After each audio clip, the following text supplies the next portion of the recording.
नमस्कार। मुंशी प्रेमचंद की कहानी की श्रृंखला में हमारी अगली कहानी है महातीर्थ।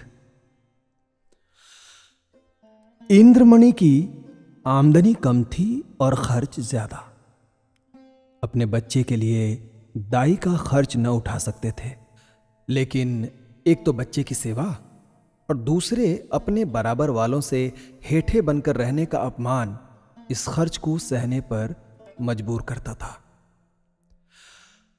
बच्चा दाई को बहुत चाहता था, हरदम उसके गले का हार बना रहता था, इसलिए दाई और भी जरूरी मालूम होती थी। पर शायद सबसे बड़ा कारण यह था कि वो मुरव्वत के वश दाई को जवाब देने का साहस नहीं कर सकते थे। भाई, बुढ़िया उनके यहां 3 साल से नौकर थी। उसने उनके इकलौते लड़के का लालन पालन किया था। अपना काम बड़ी मुस्तैदी और परिश्रम से करती थी। उसे निकालने का कोई बहाना नहीं था और व्यर्थ खूचड़ निकालना इंद्रमणि जैसे भले आदमी के स्वभाव के विरुद्ध था। पर सुखदा इस संबंध में अपने पति से सहमत नहीं थी। उसे संदेह था कि दाई हमें लूटे लेती है। जब दाई बाजार से लौटती तो वो दालान में छिपी रहती कि देखूं आटा कहां छिपा कर तो नहीं रखती, लकड़ी तो नहीं छिपा देती। उसकी लाई हुई चीजों को घंटों देखती, पूछताछ करती, बार बार पूछती, इतना ही क्यों, क्या भाव है, क्या इतना महंगा हो गया।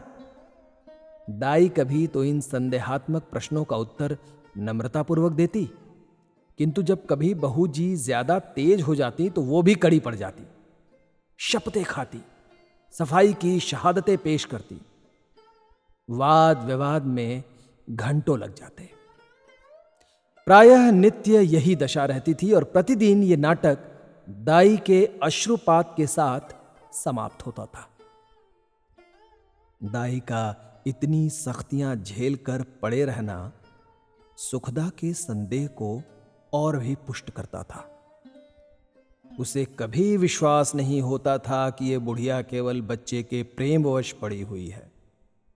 वो बुढ़िया को इतनी बाल प्रेमशीला नहीं समझती थी। संयोग से एक दिन दाई को बाजार से लौटने में जरा देर हो गई। दरअसल वहां 2 कुंजड़िनों में देवासुर संग्राम मचा था। उनका चित्रमय हाव भाव, उनका आग्नेय तर्क वितर्क, उनके कटाक्ष और उनके व्यंग सब अनुपम थे। विष के 2 नद थे या ज्वाला के 2 पर्वत, जो दोनों तरफ से उमड़कर आपस में टकरा गए थे। क्या वाक प्रवाह था, कैसी विचित्र विवेचना। उनका शब्द बाहुल्य, उनकी मार्मिक विचारशीलता, उनके अलंकृत शब्द विन्यास और उनकी उपमाओं की नवीनता पर ऐसा कौन सा कवि है जो मुग्ध न हो जाता। उनका धैर्य, उनकी शांति विस्मयजनक थी। दर्शकों की एक खासी भीड़ भी थी। वो लाज को भी लज्जित करने वाले इशारे, वो अश्लील शब्द जिनसे मलिनता के भी कान खड़े होते, सहस्त्रों रसिक जनों के लिए मनोरंजन की सामग्री बने हुए थे। दाई भी खड़ी हो गई कि देखूं क्या मामला है। तमाशा इतना मनोरंजक था कि उसे समय का बिल्कुल ध्यान न रहा। यकायक था कि उसे समय का आभास हुआ जब 9 के घंटे की आवाज कान में आई। लपकी हुई घर की ओर चली और इधर सुखदा भरी बैठी थी। दाई को देखते ही त्योरी बदल कर बोली, क्या बाजार में खो गई थी? दाई ने विनयपूर्ण भाव से कहा, वो एक जान पहचान की महरी से भेंट हो गई थी, वहीं बातें करने लगी। सुखदा इस जवाब से और भी चिढ़कर बोली, हां, यहां दफ्तर जाने को देर हो रही है और तुम्हें सैर सपाटे की सूझती है। परंतु दाई ने इस समय दबने में ही कुशल समझी। बच्चे को गोद में लेने चली, पर सुखदा ने झिड़क कर कहा, रहने दो, तुम्हारे बिना यह व्याकुल नहीं हुआ जाता है। दाई ने इस आज्ञा को मानना आवश्यक नहीं समझा। बहूजी का क्रोध है, ठंडा करने के लिए इससे उपयोगी और कोई उपाय न सूझा। उसने रुद्रमणि को इशारे से अपने पास बुलाया। वो दोनों हाथ फैलाए लड़खड़ाता हुआ उसकी ओर चला। दाई ने उसे गोद में उठा लिया और दरवाजे की तरफ चली, लेकिन सुखदा बाज की तरह झपटी और रुद्र को उसकी गोद से छीन लिया। बोली, तुम्हारी ये धूर्तता बहुत दिनों से देख रही हूं। ये तमाशे किसी और को दिखाना, यहां जी भर गया है तुमसे। दाई रुद्र पर जान देती थी और समझती थी कि सुखदा इस बात को जानती है। उसकी समझ में सुखदा और उसके बीच ये ऐसा मजबूत संबंध था जिसे साधारण झटके तोड़ न सकते थे। यही कारण था कि सुखदा के कटु वचनों को सुनकर भी उसे ये विश्वास न होता था कि मुझे निकालने पर प्रस्तुत है। सुखदा ने यह बातें कुछ ऐसी कठोरता से कही और रुद्र को ऐसी निर्दयता से छीन लिया कि दाई से सहाय न हो सका। बोली, बहू जी, मुझसे कोई बड़ा अपराध तो नहीं हुआ? बहुत तो पाव घंटे की देर हुई होगी, इस पर आप इतना बिगड़ रही हैं? तो साफ क्यों नहीं कह देती कि दूसरा दरवाजा देख लो? नारायण ने पैदा किया है तो खाने को भी दे देगा, मजदूरी का अकाल थोड़े ही है। सुखदा ने कहा, तो यहां तुम्हारी परवाह ही कौन करता है? तुम्हारी जैसी लौंडी ने गली गली ठोकरे खाती फिरती हैं। दाई ने जवाब दिया, हां ठीक कह रही हैं आप। नारायण आपको कुशल से रखें। लौंडिने और दाइयां आपको बहुत मिलेंगी। मुझसे जो अपराध हुआ हो क्षमा कीजिएगा, मैं जाती हूं। सुखदा, जाकर मर्दाने में अपना हिसाब कर लो। दाई ने कहा, मेरी तरफ से रुद्र बाबू को मिठाइयां खिलवा दीजिएगा। इतने में इंद्रमणि भी बाहर से आ गए। पूछा, क्या क्या क्या क्या हो रहा है भाई? दाई ने कहा, कुछ नहीं। बहू जी ने जवाब दिया है, घर जाती हूं। इंद्रमणि गृहस्थी के जंजाल से इस तरह बचते थे जैसे कोई नंगे पैर वाला मनुष्य कांटों से बचे। उन्हें सारे दिन एक ही जगह खड़े रहना मंजूर था, पर कांटों में पैर रखने की हिम्मत न थी। खिन्न होकर बोले, अरे बात क्या हुई है? सुखदा ने कहा, कुछ नहीं, अपनी इच्छा जी नहीं चाहता नहीं रखते, किसी के हाथों बिक थोड़े ही गए हैं। इंद्रमणि ने झुंझला कर कहा, तुम्हें बैठे बैठे एक न एक खुचड़ सूझती रहती है। सुखदा ने भी तिनक कर कहा, हां मुझे तो इसका रोग हो गया है ना, क्या करूं, स्वभाव ही ऐसा है मेरा। तुम्हें यह बहुत प्यारी लगती है तो जाकर गले लगा लो ना, मेरी यहां क्या जरूरत। दाई घर से निकली तो आंखें डबडबाई हुई थी। हृदय रुद्रमणि के लिए तड़प रहा था। जी चाहता था कि एक बार बालक को लेकर प्यार कर लूं, पर यह अभिलाषा लिए हुए ही उसे घर से बाहर निकलना पड़ा। रुद्रमणि दाई के पीछे पीछे दरवाजे तक आया, पर दाई ने जब दरवाजा बाहर से बंद कर दिया तो वो मचलकर जमीन पर लेट गया और अन्ना अन्ना कहकर रोने लगा। सुखदा ने चुमकारा, प्यार किया, गोद में लेने की कोशिश की, मिठाइयां देने का लालच दिया, मेला दिखाने का वादा किया। इससे भी जब काम न चला तो बंदर, सिपाही, लूलू और हवा की धमकी दी। पर रुद्र ने वो रौद्र भाव धारण किया कि किसी तरह चुप न हुआ। यहां तक कि सुखदा को क्रोध आ गया। बच्चे को वहीं छोड़ दिया और आकर घर के धंधे में लग गई। रोते रोते रुद्र का मुंह और गाल लाल हो गया, आंखें सूज गई। निदान वो वहीं जमीन पर खिसकते सिसकते सो गया। सुखदा ने समझा था कि बच्चा थोड़ी देर में रो धोकर चुप हो जाएगा, लेकिन रुद्र ने जागते ही अन्ना की रट फिर से लगाई। 3 बजे इंद्रमणि दफ्तर से आए और बच्चे की ये दशा देखी तो स्त्री की तरफ कुपित नेत्रों से देखकर उसे गोद में उठा लिया और बहलाने लगे। जब अंत में रुद्र को यह विश्वास हो गया कि दाई मिठाई लेने गई है, तभी उसे संतोष हुआ। परंतु शाम होते ही उसने फिर चीखना शुरू कर दिया, अन्ना मिठाई लेकर आओ, अन्ना मिठाई लेकर आओ, अन्ना कहां है? और इस तरह 2-3 दिन बीत गए। रुद्र को अन्ना की रट लगाने और रोने के सिवा और कोई काम न था। वो शांत प्रकृति कुत्ता जो उसकी गोद से एक क्षण के लिए भी न उतरता था, वो मौन व्रतधारी बिल्ली जिसे ताक पर देखकर वो खुशी से फूला न समाता था, वो पंखहीन चिड़िया जिस पर वो जान देता था, सब उसके चित्त से उतर गए। वो उनकी तरफ आंख उठाकर भी न देखता।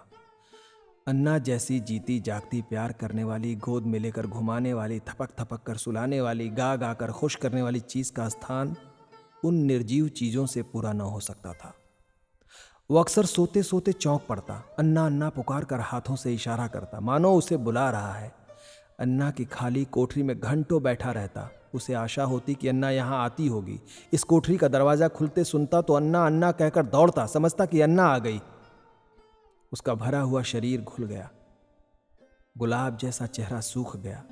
माँ और बाप उसकी मोहनी हंसी के लिए तरस कर रह जाते थे। यदि बहुत गुदगुदाते या छेड़ने से हंसता भी था तो ऐसे जान पड़ता था कि दिल से नहीं हंसता है, केवल दिल रख लेने के लिए हंस रहा है। उसे अब दूध से प्रेम न था, न मिश्री से, न मेवे से, न मीठे से, न बिस्कुट से, न ताजी इमरती से। उनमें मजा तब था जब वो अन्ना अपने हाथों से खिलाती थी। अब उनमें मजा नहीं था। 2 साल का लहलहाता हुआ सुंदर पौधा मुरझा गया। वो बालक जिसे गोद में उठाते ही नरमी, गर्मी और भारीपन का अनुभव होता था, अब सूख कर कांटा हो गया। सुखदा अपने बच्चे की ये दशा देखकर भीतर ही भीतर कुड़ती, अपनी मूर्खता पर पछताती। इंद्रमणि जो शांति प्रिय आदमी थे, अब बालक को गोद से अलग न करते थे। उसे रोज साथ हवा खिलाने ले जाते थे, नित्य नए खिलौने लाते थे, पर मुरझाया हुआ पौधा किसी तरह भी न पनपता था। दाई उसके लिए संसार की सूर्य थी। उस स्वाभाविक गर्मी और प्रकाश से वंचित रहकर हरियारी को बाहर कैसे दिखाता। दाई के बिना उसे अब चारों ओर सन्नाटा दिखाई देता था। दूसरी अन्ना तीसरे ही दिन रख ली गई थी, पर रुद्र उसकी सूरत देखते ही मुंह छिपा लेता था, मानो वो कोई डायन या चुड़ैल हो। प्रत्यक्ष रूप में दाई को न देखकर रुद्र अब उसकी कल्पना में मगन रहता। वहां उसकी अन्ना चलती फिरती दिखाई देती थी। उसकी वो गोद थी, वो स्नेह, वो प्यारी प्यारी बातें, वो प्यारे गाने, वो मजेदार मिठाइयां, वही सुहावना संसार, वही आनंदमय जीवन। अकेले बैठकर कल्पित अन्ना से बातें करता। अन्ना कुत्ता भूके, अन्ना गाय दूध देती, अन्ना उजाला उजला घोड़ा दौड़े। सवेरे होते ही लोटा लेकर दाई की कोठरी में जाता और कहता, अन्ना अन्ना पानी, अन्ना। दूध का गिलास लेकर उसकी कोठरी में रख आता और कहता, अन्ना दूध पिलाओ। अपनी चारपाई पर तकिया रखकर चादर से ढक देता और कहता, अन्ना सोती है। सुखदा जब खाने बैठती तो कटोरे उठा उठाकर अन्ना की कोठरी में ले जाता और कहता, अन्ना खाना खाएगी। अन्ना अब उसके लिए एक स्वर्ग की वस्तु थी, जिसके लौटने की अब उसे बिल्कुल आशा न थी। रुद्र के स्वभाव में धीरे धीरे बालकों की चपलता और सजीवता की जगह एक निराशाजनक धैर्य, एक आनंद विहीन शिथिलता दिखाई देने लगी। और इस तरह 3 हफ्ते गुजर गए। बरसात का मौसम था। कभी बेचैन करने वाली गर्मी, कभी हवा के ठंडे झोंके, बुखार और जुखाम का जोर था। रुद्र की दुर्बलता इस ऋतु परिवर्तन को बर्दाश्त न कर सकी। सुखदा उसे फला लैन का कुर्ता पहनाए रखती थी। उसे पानी के पास नहीं जाने देती, नंगे पैर एक कदम भी नहीं चलने देती, पर सर्दी लग ही गई। रुद्र को खांसी और बुखार आने लगा। प्रभात का समय था। रुद्र चारपाई पर आंख बंद किए पड़ा था। डॉक्टरों का इलाज निष्फल था। सुखदा चारपाई पर बैठी उसकी छाती में तेल की मालिश कर रही थी और इंद्रमणि विषाद की मूर्ति बने हुए करुणापूर्ण आंखों से बच्चों को देख रहे थे। इधर सुखदा से बहुत कम बोलते थे। उन्हें उससे एक तरह की घृणा सी हो गई थी। वो रुद्र की बीमारी का एकमात्र कारण उसी को समझते थे। वो उनकी दृष्टि में बहुत नीच स्वभाव की स्त्री थी। सुखदा ने डरते डरते कहा, आज बड़े हकीम साहब को बुला लेते, शायद उनकी दवा से फायदा हो। इंद्रमणि ने काली घटाओं की ओर देखकर रुखाई से जवाब दिया, बड़े हकीम नहीं, यदि धनवंतरी भी आवे ना तो उसे कोई फायदा ना होगा। सुखदा ने कहा, तो क्या अब किसी की दवा ना होगी? इंद्रमणि ने कहा, बस उसकी एक ही दवा है और वो अलभ्य है। सुखदा ने कहा, तुम्हें तो बस वही धुन सवार है, क्या बुढ़िया आकर अमृत पिला देगी? इंद्रमणि ने कहा, वो तुम्हारे लिए चाहे विष हो, पर लड़के के लिए तो अमृत ही है। सुखदा ने कहा, मैं नहीं समझती कि ईश्वर इच्छा उसके अधीन है। इंद्रमणि ने कहा, यदि नहीं समझती हो और अब तक नहीं समझी तो रोगी, बच्चे से भी हाथ धोना पड़ेगा। सुखदा ने कहा, चुप भी रहो, क्या अशुभ मुंह से निकालते हो? यदि ऐसी ही जली कुटी सुनानी है तो बाहर चले जाओ। इंद्रमणि ने कहा, तो मैं जाता हूं, पर याद रखो यह हत्या तुम्हारी ही है और तुम्हारे गर्दन पर होगी। यदि लड़के को तंदुरुस्त देखना चाहती हो तो उसी दाई के पास जाओ, उससे विनती और प्रार्थना करो, क्षमा मांगो, तुम्हारे बच्चे की जान उसी की दया के अधीन है। सुखदा ने कुछ उत्तर नहीं दिया। उसकी आंखों से आंसू जारी थे। इंद्रमणि ने पूछा, क्या मर्जी है, जाऊं, उसे बुला लाऊं? सुखदा ने कहा, तुम क्यों जाओगे, मैं आप चली जाऊंगी। इंद्रमणि ने कहा, नहीं, क्षमा करो, मुझे तुम्हारे ऊपर विश्वास नहीं है। न जाने तुम्हारे जबान से क्या निकल पड़े कि जो आती भी होगी तो ना आवेगी। सुखदा ने पति की ओर फिर तिरस्कार की दृष्टि से देखा और बोली, हां और क्या, मुझे अपने बच्चे की बीमारी का शौक थोड़ा ही है। मैंने लाज के मारे तुमसे कहा नहीं, पर मेरे हृदय में यह बात बार बार उठी है। यदि मुझे दाई के मकान का पता मालूम होता ना तो मैं कब की उसे मना कर लाई होती। वो मुझसे कितनी ही नाराज हो, पर रुद्र से उसे प्रेम था। मैं आज ही उसके पास जाऊंगी। तुम विनती करने को कहते हो, मैं उसके पैर पड़कर उसके पैर को आंसुओं से धोऊंगी और जिस तरह राजी होगी उसे लेकर आऊंगी। सुखदा ने बहुत धैर्य धरकर यह बात कही, परंतु उमड़े हुए आंसू न रुक सके। इंद्रमणि ने स्त्री की ओर सहानुभूतिपूर्वक देखा और लज्जित हो बोले, मैं तुम्हारा जाना उचित नहीं समझता, मैं खुद जाता हूं। कैलासी संसार में अकेली थी। किसी समय उसका परिवार गुलाब की तरह फुला हुआ था, परंतु धीरे धीरे उसकी सब पत्तियां गिर गईं। अब उसकी सब हरियाली नष्ट भ्रष्ट हो गई और अब वही एक सूखी हुई टहनी उस समय हरे भरे पेड़ की चिन्ह रह गई थी। परंतु रुद्र को पाकर इस सूखी हुई टहनी में जान पड़ गई थी। इसमें हरी भरी पत्तियां निकल आई थी। वो जीवन जो अब तक नीरस और शुष्क था, अब सरस और सजीव हो गया था। अंधेरे जंगल में भटके हुए पथिक को प्रकाश की झलक आने लगी थी। अब उसका जीवन निरर्थक नहीं बल्कि सार्थक हो गया था। कैलासी रुद्र की भोली भाली बातों पर निछावर हो गई, पर वो अपना स्नेह सुखदा से छिपाती थी, इसलिए कि मां के हृदय में द्वेष न हो। वो रुद्र के लिए मां से छिपकर मिठाइयां लाती और उसे खिलाकर प्रसन्न होती।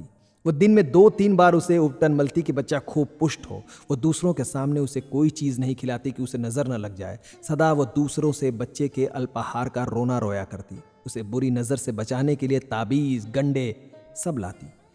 ये उसका विशुद्ध प्रेम था। उसमें स्वार्थ की गंध भी न थी। इस घर से निकलकर आज कैलासी की वो दशा थी जो थिएटर में यकायक बिजली लैंपों के बुझ जाने से दर्शकों की होती है। उसके सामने वही सूरत नाच रही होती है, कानों में वही प्यारी प्यारी बातें गूंज रही होती है। उसे अपना घर काटे खाता था, उस काल कोठरी में दम घुटा जाता था। रात ज्यों त्यों कर कटी। सुबह को वो घर में झाड़ू लगा रही थी। बाहर ताजे हलवे की आवाज सुनकर बड़ी फुर्ती से घर से बाहर निकल आई। तब याद आ गया, आज हलवा कौन खाएगा, आज गोद में बैठकर कौन चहकेगा। वो मधुर गान सुनने के लिए जो हलवा खाते समय रुद्र की आंखों से, होठों से और शरीर के एक एक अंग से बरसता, कैलासी का हृदय तड़प गया। वो व्याकुल होकर घर से बाहर निकली कि चलो रुद्र को देख आऊं, पर आधे रास्ते से लौट आई।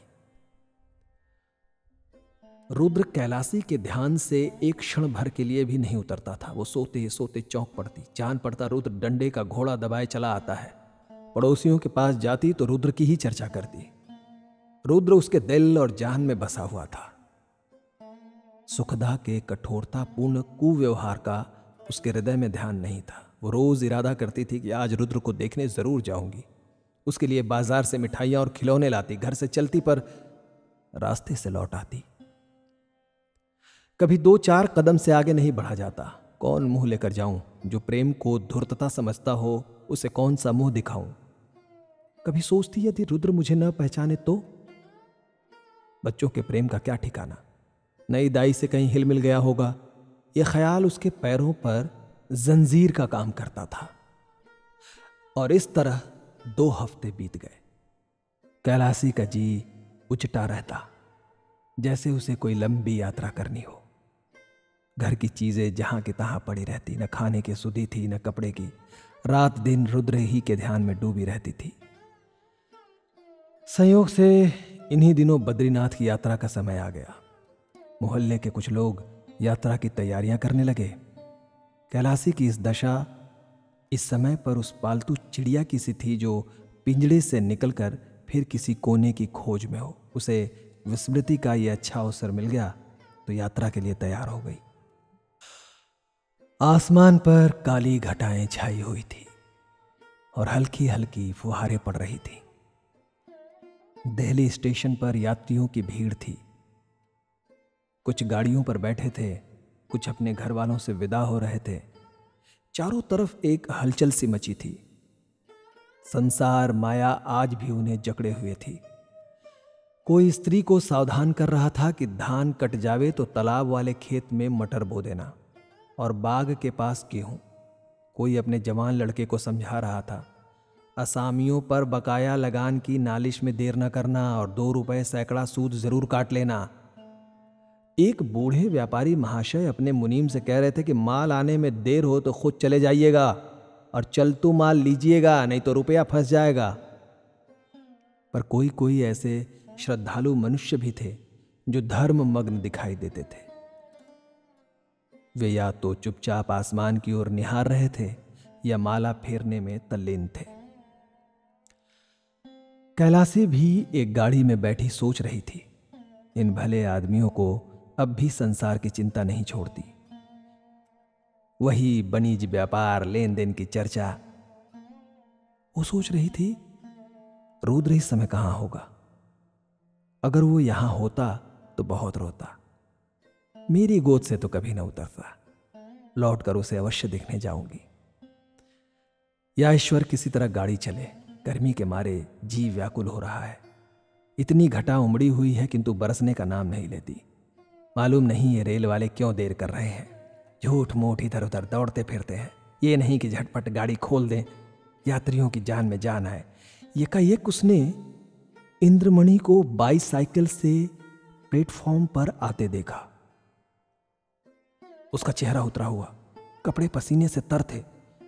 वो गाड़ियों में झांकने लगा। कैलासी केवल ये जताने के लिए कि मैं भी यात्रा करने जा रही हूं, गाड़ी से बाहर निकल आई।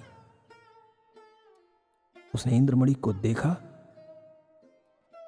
इंद्रमणि उसे देखते ही लपक कर करीब आए और बोले, क्यों कैलासी, तुम भी यात्रा को चली क्या? कैलासी ने थोड़ा सा सगर्व दीनता से उत्तर दिया, हां, यहां क्या करूंगी? जिंदगी का कोई ठिकाना नहीं, मालूम नहीं कब आंखें बंद हो जाए। परमात्मा के यहां मुंह दिखाने का भी तो कोई उपाय होना चाहिए। रुद्र बाबू अच्छी तरह से है ना? इंद्रमणि ने कहा, अब तो जा ही रही हो, रुद्र का हाल पूछकर क्या करोगी? उसे आशीर्वाद देती रहना। कैलासी की छाती धड़कने लगी।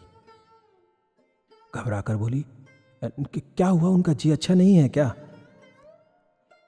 इंद्रमणि ने कहा, वो तो उसी दिन से बीमार है जिस दिन तुम वहां से निकली। 2 हफ्ते तक उसने अन्ना अन्ना की रट लगाई। अब 1 हफ्ते से खांसी और बुखार में पड़ा है। सारी दवाइयां करके हार गया, कुछ फायदा ना हुआ। मैंने सोचा था कि चलकर तुम्हारी अनुनय विनय करके लिवा लाऊंगा, क्या जाने तुम्हें देखकर उसकी तबीयत संभल जाए। पर तुम्हारे घर पर आया तो मालूम हुआ कि तुम यात्रा करने जा रही हो। अब किस मुंह से चलने को कहूं? तुम्हारे साथ सलूक ही कौन सा अच्छा किया था हमने। फिर पुण्य कार्य में विघ्न डालने का भी डर लग रहा है। जाओ, उसका ईश्वर मालिक है। आयु शेष है तो बच जाएगा, अन्यथा ईश्वर की गति में किसी का क्या वश। कैलासी की आंखों के सामने अंधेरा छा गया। सामने की चीजें तैरती हुई मालूम होने लगी।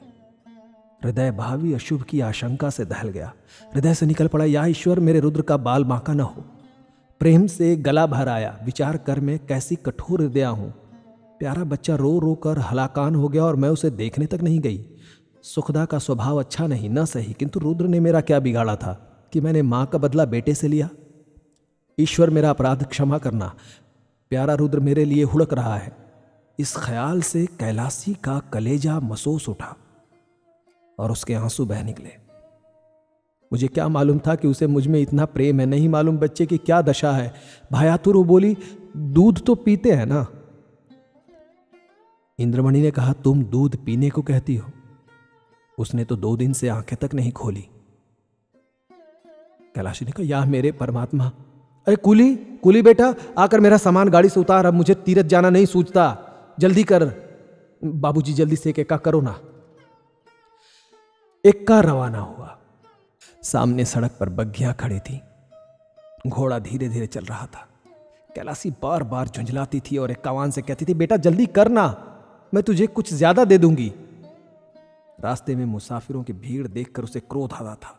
उसका जी चाहता था कि घोड़े के पर लग जाते, लेकिन इंद्रमणि का मकान करीब आ गया तो कैलासी का हृदय उछलने लगा। बार बार हृदय से रुद्र के लिए शुभ आशीर्वाद निकलने लगा।